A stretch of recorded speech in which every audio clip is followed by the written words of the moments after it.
nothing like living a simple life. Something out those aches and pains from working on the farm. Hey guys, it's Eric here at Farpoint Farms. Check it out, man. Spring is in the air. We didn't get that late freeze, so all the apple trees are just going crazy with blossoms. And spring is just starting to pop. You can see some of our trees are popping. And if you look across the mountains and see the higher elevations, well, it hasn't really reached all the way up there, but it's a beautiful day and we're doing a lot of work here. If you've been following my channel, you know I made a video about 2 months back saying it's time for a change. Well, this is that change, and I wanted to give you a rather large update on it. Half of it is just about done. The other half is maybe halfway done. Excuse the mess, a lot of work going on here. But this is Farpoint Studios. This is where future videos and reviews will be over here. And this half, which is what I'm going to show you today, is mower repairs, mini bikes, go-karts, ATVs, that kind of stuff, restorations. So, hey, isn't it convenient that we have one sitting here? Now, while this has been working, I don't have power up here, so I have been using the Max heating rods, I think it's called, MXR 3500. That's been real handy, a nice quiet generator. And for moments like this, when I want it absolutely silent, I've been using that Opus power pack. Those things are awesome for work like this. Got a temporary tap going into my fuse box, and so everything works. So, pretty cool. And we're even going to put some beds along here. So I bought some of that while it was on clearance, or like super spring sale or whatnot. And over here, here's our ramp for our garage. We're going to be adding that in there so we can pull stuff onto it. And then here it is, the big reveal. I've got the lights on here, so I hope that y'all can see this okay, but this is it. Welcome to Farpoint Studios, the first half. So check it out. This corner, of course, is the spot, right? It's where the action happens. Picked up a Harbor Freight upper and lower on clearance. These Generation 2 boxes are going out, so they come make way for Generation 3, so I got a deal on that. You may remember that table there. I built that last year for the other building, and I decided to move it up here. I figured it'd get a lot more use. And check out the awesome sign. Parts, service, accessories, Craftsman, lawn and garden tractors, sold by Sears. Not anymore, but what a cool sign. And then my wife got me this, Sinclair Dyno Gasoline.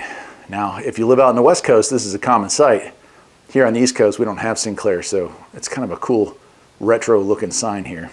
Of course, you can see the paint scheme, kind of did the automotive scheme. Still got some stuff to do over here. You can see the insulation. That's because we haven't done the ceiling on this side, but we're almost there for that. Need to give I one more part for that. And there's a nice chair I got. That came from a friend as well. Actually, I kind of won that. And that's going to go into the studio section there. And over on this side, what a cool setup we have here. I've got to put the trim in still on the doors and stuff, but I built this two-tiered workbench that goes all the way across there. And picked up these chairs at Harbor Freight. They were $59 with the inside track stuff, so those are great. But nice, sturdy workbench, and what a view, right?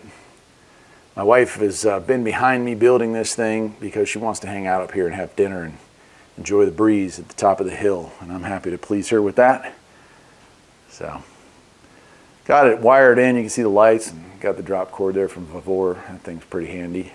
So yeah, pretty cool. Now I'll do separate videos. I'm gonna go through and do a toolbox review of that, and I'll do videos on some of the stuff that I did to build this mess. I didn't film all of this, but getting this together, I didn't film. I just decided to put that together. And I don't know if I should even show you this, but let me give you a glimpse of the Farpoint studio, like Farpoint headquarters, right? So this is a company, and here is our company's worldwide headquarters. So a lot of work being done, drywall work, and sanding and stuff. So I won't take you in there, but what a mess. But yeah, that'll probably be the next big video when that's all painted up and ready to go. But that won't be till midsummer, because once we get it painted and carpeted and everything, I've got to go in there and build. I'm going to build my own cabinets and build my own desk, but I'm going to be putting a huge corner around desk in there. This room for radio gear, and of course we're going to put a tower outside, so that'll be a big part of that. And then over here, you're going to build cabinets on this wall and have like a table here that I'll be able to show off some of the cooler products that are sent my way. Anyway, that's about it. I hope you enjoyed it. a lot of work, a lot of effort going into, you know, getting the paint and getting this thing set up in such a short amount of time. It got delivered 60 days ago. So in 60 days, we took an empty shell, insulated it, put up walls, painted it, put in the carpeting here, which was, you know, you like look at this and think it's kind of a man cave, and it is, to be honest with you, it is my man cave, but that carpeting serves a purpose. So I bring in tractors and stuff. A lot of my tractors have chains on it, and I don't want to damage the floors underneath it. So we put in some of that indoor-outdoor stuff. And yeah, so that's it. That's it. I guess I'll leave it at that, my friends. Thank you. Thank you for being fans of the channel, and thank you for joining me on this cool journey around the new Farpoint Studios. Take care.